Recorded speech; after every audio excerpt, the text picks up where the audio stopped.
উর্মির রান্নাঘরে আজকের রেসিপি তন্দুরি রুটি। এটি নরম ও তুলতুলে, খেতে অসাধারণ হয়।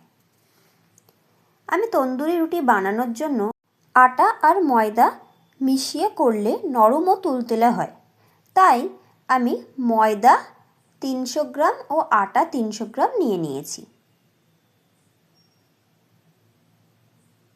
স্বাদ অনুযায়ী নুন দিয়ে দিলাম।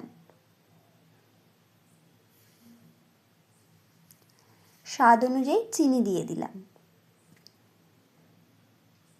খাবার বেকিং সোডা দিয়ে দেব হাফ চামচ।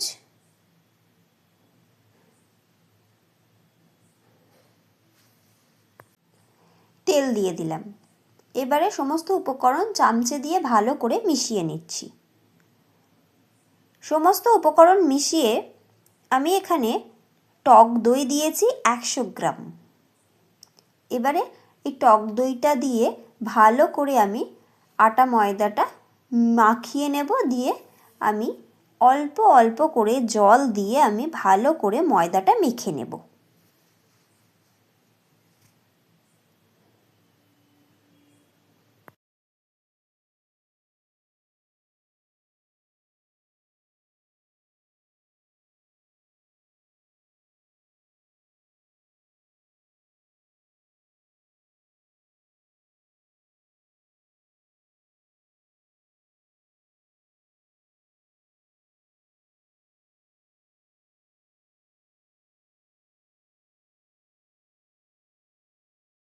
আমার ময়দা মাখা হয়ে গেছে। শেষে তেল মাখিয়ে রেখে দেব রেস্টে 30 মিনিট মতন।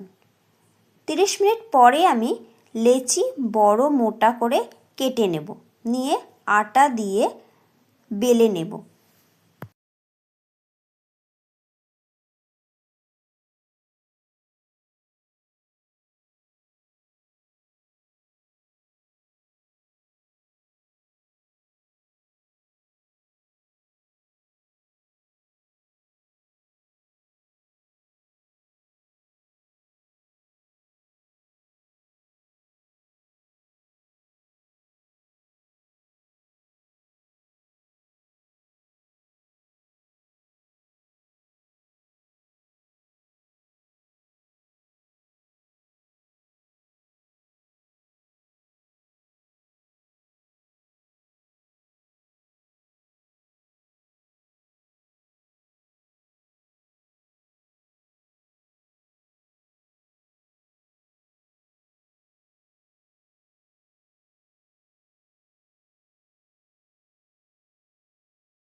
আমার আটা ছড়িয়ে ভালোভাবে বেলা হয়ে গেছে রুটিটা। এবারে আমি চাটুটা গরম করে এর ওপরে জলের ছিটে দিয়ে দিচ্ছি।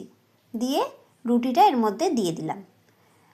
আঁচটা আমি জোর আঁচ হাই আঁচেতে রুটিটা এরকমভাবে, রুটির মধ্যে এইরকমভাবে বাবল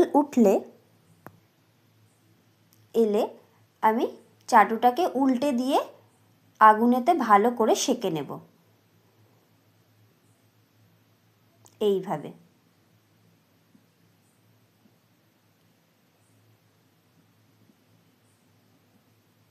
এইভাবে চাটুটা উল্টে আগুনের কাছে ধরে সেঁকে নিতে হবে। এরকম ফোসকা পড়লে নামিয়ে ওপরে বাটার দিয়ে দেব। বাস হয়ে গেল আজকের আমার তন্দুরি রুটি তৈরি।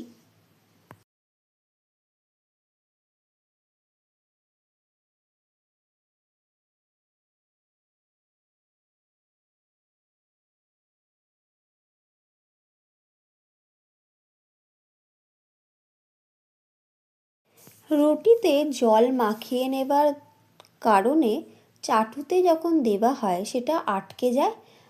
বাবল উঠে গেলে যখন চাটুটাকে উল্টে আগুনের কাছে ধরা হয় সেটা ভালো মতন আটকে থাকে, খুলে যায় না, যার ফলে ভালোভাবে সেঁকে নেওয়া যায়।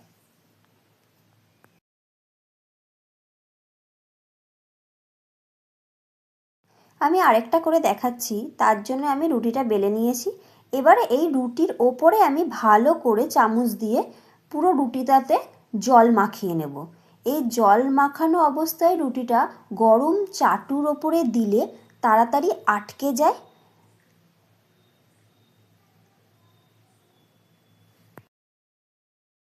এবারে বাবল উঠলে চাটুটাকে উল্টে আগুনের কাছে ধরে ভালো করে সেঁকে নিতে হবে।